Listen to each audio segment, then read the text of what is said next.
There are only a few occasions where something in the cleaning world can actually be dangerous and affect your health. And I will tell you, mold is one of those things. And you've probably seen it in your home, a little thin black line by a windowsill or in the bathtub, some kind of musty smell that you can't quite put your finger on. It's mold. In this video, we're gonna talk about where you will find mold, how mold grows, and how to deal with it once and for all, because there is a permanent and effective solution, and I want you to know what it is so that you don't have to deal with mold anymore. Now, I'm not going to spend time in this video talking about the negative health implications of having mold in your home, but just take my word for it, mold is something you do not want to have in your home. Now, stick around until the end of this video because we have an exciting giveaway from our sister company, Makers Clean, and it has something to do with no longer having mold in your house. You're just gonna have to trust me on this one. And just a quick reminder, if you haven't done so already, to subscribe to the Clean My Space channel, give this video a thumbs up if you like my neon nails, and if you are subscribed, which I sincerely recommend and hope you are, make sure that you turn on the bell for notifications every time we put out a new video. When you're dealing with mold at home, the first thing to know is to use PPE, and I'm sorry because I know it can be a little bit triggering, especially after what we've been through 5 years ago, but face masks, eye protection, and gloves are going to be really, really important here so that you're not inhaling anything. Mold is airborne and it's tiny. So even if you slightly upset the flow of the mold in your house, if it's sitting and it's settled and you start moving it around, you will inhale it and you might experience those negative health effects. All right, so what is mold? Mold is a spore. It's like a little miniature mushroom, if you will. And when you see black mold on a surface in your home, what you need to know is that is quite simply the top of the mushroom, but there's a whole root system underneath called the hyphae. So you can also think of it like the tip of the iceberg. When you see that black mold there, it's almost like the symptom of the infection. And porous surfaces are particularly concerning for mold because that means that the hyphae have had a chance to really take root and set up shop. And the more moisture, the more water you give to this root system, the more that mold is going to thrive.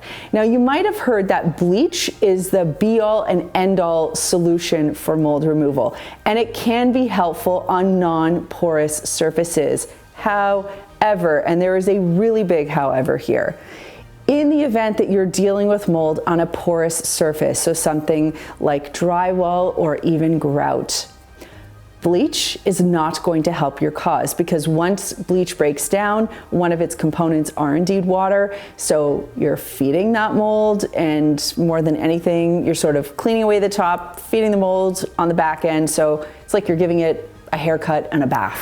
So step number one is detecting the mold, and it's very easy to see. Obviously, it's going to look dark brown or black, and you will typically find it where there's been a lot of moisture. So around your windowsills, along the caulking, or in the grout in your shower. Another very common place for mold, your washing machine gasket if you have a front loader. And the other place that mold will very happily settle if given the opportunity is in a towel in your bathroom. All right, so let's sort of dive into these a little bit deeper and talk about how to deal with it. And I will say, if you do notice a significant amount of mold in your home, it is quite dangerous and frankly very difficult to remediate on your own. So please call a professional and let them deal with it. A critical warning before we get into how to remove your mold, okay? People love to make a DIY cleaner. I love to make a DIY cleaner, but this is one of those spaces where people want to throw everything they can that they think is going to get rid of mold into a bottle and just spray it at the problem. The issue is that if you're mixing certain products, you can cause some very dangerous reactions.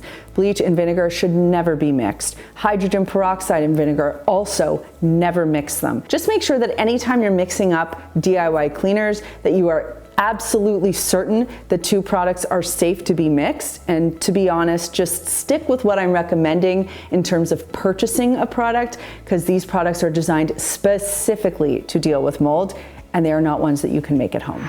So to me, the mold I would be most concerned about, and in fact, I had this issue back in 2006 when I was living in a condo is mold on your drywall, because that is indicative of a very large moisture issue.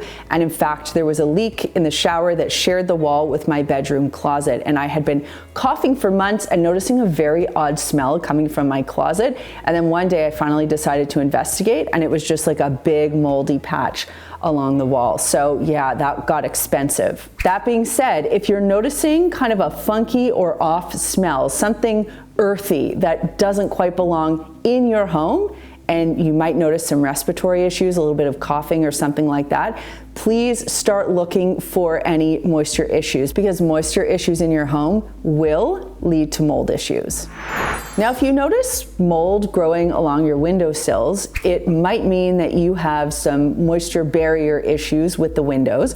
So first, you want to clean it up and deal with it, which we'll talk about in a sec. But second, you also probably want to consider re-caulking those areas.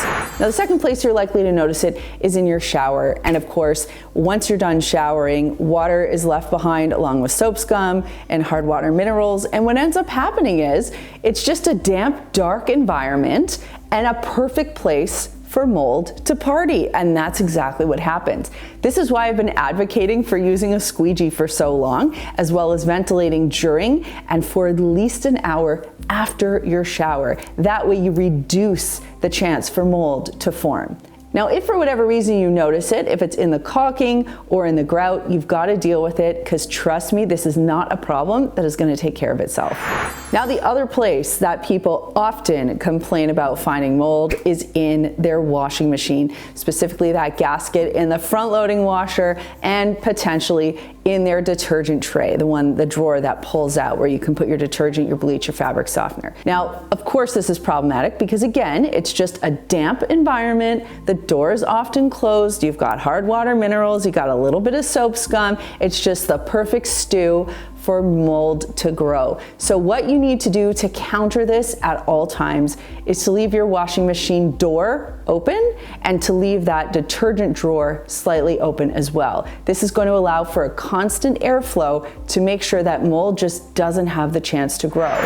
So for windowsills, for caulking in the shower, for grout in your tiles, and for your washing machine, there's a very similar method to deal with it. You need what's called a biocide, something that is going to get rid of mold and mold spores. And this is not bleach. You want to use something that is purpose-built. And if you've watched Clean My Space long enough, or if you and I have had any form of conversation about it, you know the next word out of my mouth. It's Concrobium, and I've got a link to it down below for you. I have been talking about this product since I got into the cleaning industry, and you know why? Because it is purpose-built for this issue, and it works.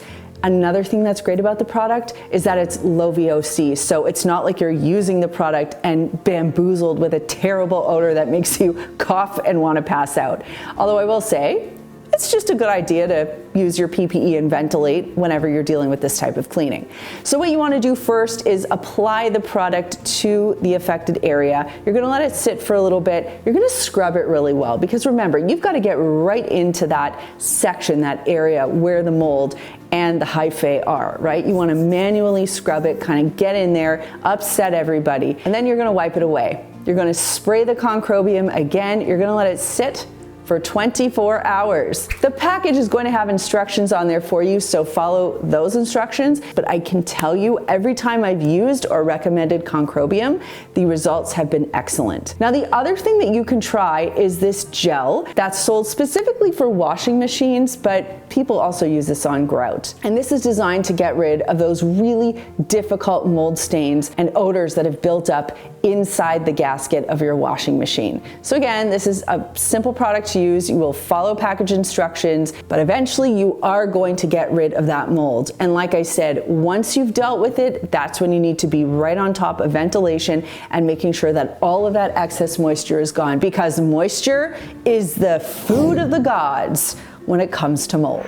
Now, another area where you might see or smell mold are towels. If you are the kind of person that gets out of the shower, dries off, throws your towel on the floor, or even throws it over the door or on a hook, and it doesn't have the opportunity to fully air out and dry, your towels are going to get moldy. And while you might not see black spots on them, they are gonna stink. They're gonna have that outdoorsy, odd smell where you're just like, what is that? Why do my towels have that stench to them? That is mold. Okay, that's mold. So job number one, just make sure that after a shower, you snap your towels out and you hang them fully opened on a towel rack. The towels that I use are the Maker's Clean towels, which are made from a luxury microfiber weave. So they feel amazing. They're super absorbent. They will not hold on to moisture for very long, meaning they will never have that moldy smell. But still, don't chuck them on the floor in a corner. That's just not being responsible. So now you know how to deal with mold at home and prevent it so that you never have to deal with it again.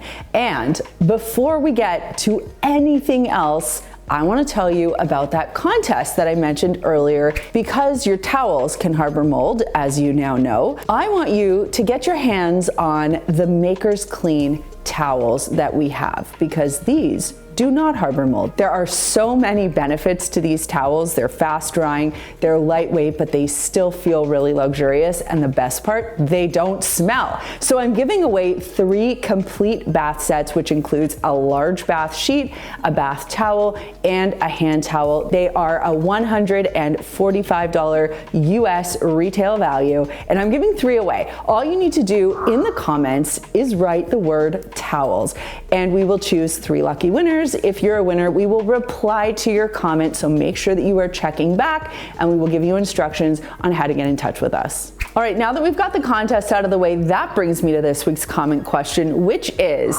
how long do you go between washing your towels?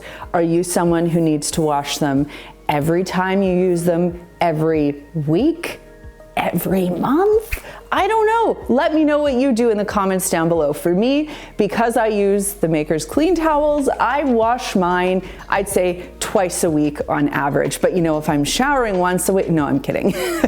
But my face cloths, I use only one time because I have acne prone skin. Yes, even at this age. So I have to be very mindful about keeping my cloths clean. But let me know your laundering habits for your towels in the comments down below. If you like what we do here at Clean My Space, consider joining our membership program.